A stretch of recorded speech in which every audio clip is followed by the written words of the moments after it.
welcome to video number 2, why silver and gold. Now before I answer that question, let's talk about a very exciting topic, the national debt. Our national debt is soaring out of control like never before. At the timing of this recording, it was right around $15 trillion. Now, we hear numbers like that so often that I think they kind of begin to lose their impact. So, I want you to consider this for a moment. How much is $1 trillion really? Now, to get an idea, I want you to imagine that you decided to count to 1 million out loud.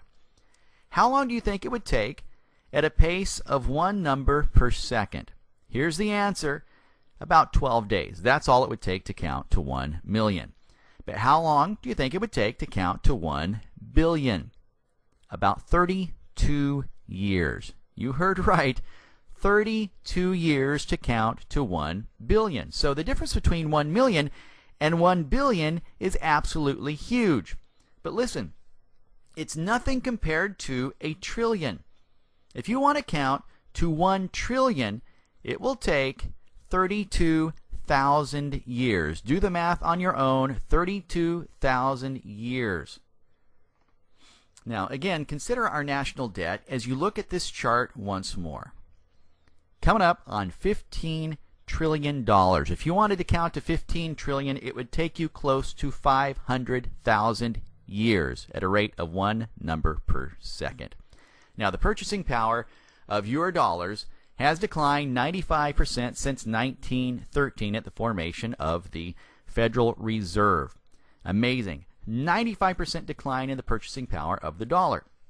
Now, as the Fed continues to print money at unprecedented levels, the value of each individual dollar goes down, and it can lead to something called hyperinflation.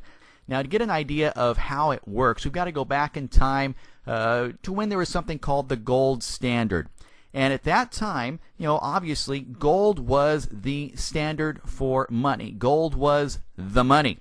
But it would be difficult to carry around gold or any other precious metal in your pocket. And so they came up with this system where there is a reserve of precious metals and certificates were issued, and each certificate represented a certain amount of that precious metal. Now, in this picture, I'm just using a gold bar and a $100 bill so you can kind of get the idea of a piece of paper representing a precious metal.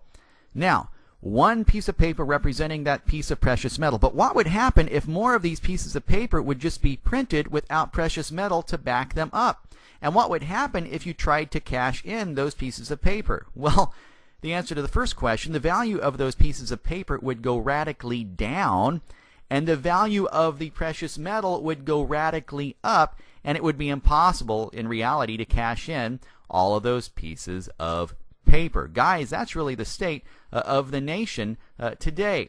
Now, here's what hyperinflation can look like. This is a picture of a street in Germany after World War I. This is paper money literally littering the streets. This is what was happening in Zimbabwe just a few years ago, as the president of Zimbabwe began to have paper money printed at an astronomical rate. Food became off the charts expensive. If you wanted to go out and pay for a meal using cash, it would take a stack like this. Here were people that were literally billionaires in their currency, but were starving. Now, could this happen in the United States? Could the U.S. go bankrupt? No one knows for sure, but very smart people, experts, are concerned about what is happening in our nation, and you should be concerned as well. But the truth is, we actually have a once-in-a-lifetime opportunity here. A problem always equates to an opportunity for those who are thinking and smart people. Many experts agree that precious metals offer the single best way to preserve the purchasing power of your dollars. Precious metals keep going up in price while the dollar keeps going down. Look at this chart that represents the price of silver over the past 10 years. It went from less than $5 an ounce to over $35 an ounce, and currently it is moving up even more. So think about this. If someone were to give you an option today, they wanted to give you a gift, I am going to give you either A, $10,000 in paper money, or B, $10,000 in silver. But here's a condition: you have to lock it in a vault for 10 years before you can touch it. Which would you rather have? $10,000 in paper money or $10,000 in silver?